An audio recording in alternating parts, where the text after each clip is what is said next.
Freedom means. Freedom means knowing your true origins, living them and expressing them in every moment. Directly connected to yourself, you are free. You know your assignments, your tasks, and you know what your life cycle has in store for you now. Through this freedom you express your divinity. You live in harmony with creation, as you function as an essential part of it and are always aware of your destiny in this reality of life.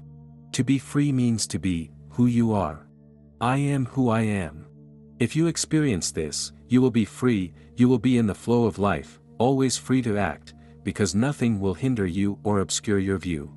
You will recognize your all-pervading strength and power, your all-pervading love.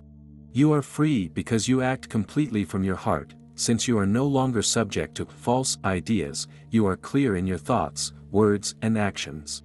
Real freedom does not consist in doing whatever you want, but in living in harmony with your entire being, aligned with the source of being, in knowing who you are, in knowing the nature of things, in knowing that true freedom is only possible through connection to yourself.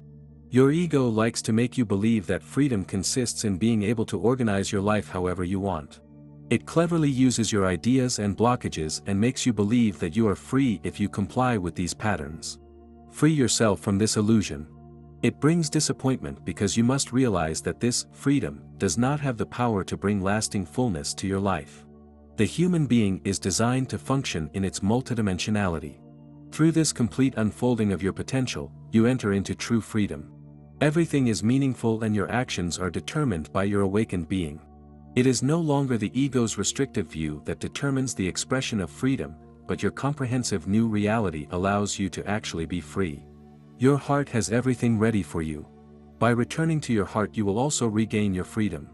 This loving homecoming contains the key to all the gates of knowledge about things as they really are. Love creates freedom. The lack of love creates a lack of freedom.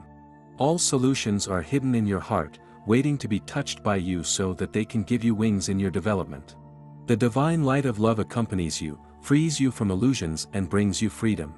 Claim this essential part of your being too. Only a person who is free from his heart is capable of true love, freedom, clarity, strength and love. When you realize who you really are, freedom is given to you as an experience. Freedom happens when you let go. Letting go of all emotional blockages and mental limitations allows you to feel and experience freedom, to be at peace and to let go in order to attain freedom and love. Free yourself from what prevents you from reaching your self-perception. Free yourself and you will be free. Letting go of all programming is the direct path to everlasting freedom. Regardless of external events, you stand in your center, from which you act in freedom, embedded in the flow of your life. The freedom you seek is already within you. Everything is there. Freedom is waiting for your light so that it can rise up, so that it can show its strength and power, its true face. So go, beloved, to your window called freedom. Open it and invite the unfailing divine light to shine upon your freedom. This treasure wants to come to light, and through your pure intention it comes into the light, into your consciousness and into your everyday life. You think freely, you speak freely, you act freely. You are free. By John J. Castle. Last week we discussed in this space movement as a tool in creating the holy experience in one's life. I said that however you employ it, the tool of movement has been known to produce significant benefit. Not only, as may seem obvious, physical toning and shaping, but metaphysical sharpening and opening as well. We'll continue this week by saying that the above is true because movement is about agitating energy. It is stirring the pot of the primal soup. It is a thorough shaking of the stuff, that is, rearranging it ever so slightly, keeping it moving, flowing, and freshly laundered. Conversations with God tells us that all of life is movement, and so it should not be surprising that movement would connect us more directly with all of life. There is nothing in life, nothing, that does not move. Even what we call inanimate objects are moving. If you don't believe it, place a rock under a microscope. And so movement is, in that sense, sacred. It is the sacred characteristic and the secret aspect of life itself. Therefore, if you wish to stay connected with life, keep the body and the mind moving. Exercise both. Let neither become stagnant. Find some way to move. Regularly. Vigorously. Continuously. Intentionally. Purposefully. One might even say, religiously. Don't stand still. Keep the energy coursing through your body. Don't stand still for anything.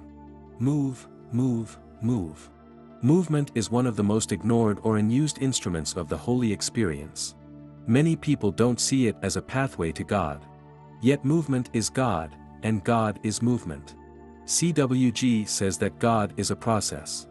That process is called change. And change, a change in anything, is movement.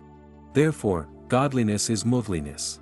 There's no such word, of course. Movement is so seldom recognized as a direct pathway to God that there is no word for that state of being in movement. I had to make one up. It doesn't matter how you move, just move. Fill your life with moveliness and you will fill your life with loveliness, joyfulness, and happiness. And if that isn't godliness, I don't know what is. Hugs and love. Neil.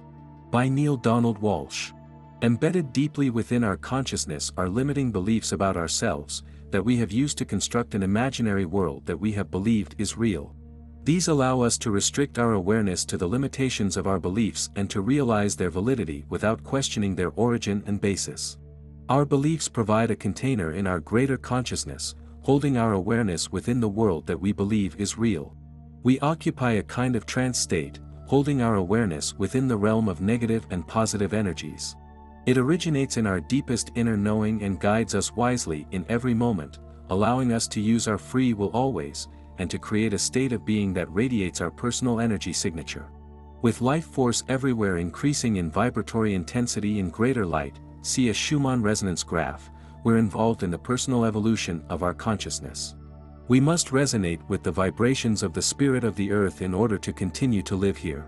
Every wave pattern contains smaller vibratory patterns that create scenarios within the larger scene of our lives. When we become aware of it, we face a choice of perspectives that result in differing qualities of experiences. When we completely believe that every possible experience is available to us, we can realize the reality of the ones we choose to align with. In our potential abilities and life path, we are unlimited in our essence. If we want something to appear to us in our physical experience, we can command it to do so. If we imagine having the experience, and we fully feel ourselves participating in its presence, it reveals itself to us. In our essence, we are creators and energy modulators. With our thoughts, feelings and desires, we shape the personal frequency vibrations in our experience, while flowing with the larger energetic patterns of humanity. In this way we direct the script of our roles in human consciousness. Our primary creative abilities are our imagination, feelings, desires, and perspective on life, and we have absolute freedom to use these abilities in any way that we want. For comparison, we can open our awareness to the greater beings in our experience, specifically the spirit of the earth, the sun, and the spirits of the heavenly bodies. These are highly conscious beings that radiate more powerful light from within than we do. They are interacting with one another, just as we are, but on a much larger time frame. We can be aware of their nature and the quality of their presence. The entire cosmos is quantum. It is all energy, emanating from a great creator consciousness, which we, as fractals, participate in to the extent that we allow ourselves. Our reality is potentially boundless, and we have the capability of powerfully shaping human consciousness, because most of humanity is unaware of our potential as neutral observers and directors. When we open our awareness to the flow of life force coming through the heart of our being, we can begin to align with its qualities. These are the qualities of unconditional love and acceptance, enhancing all living entities, which is everything in its essence.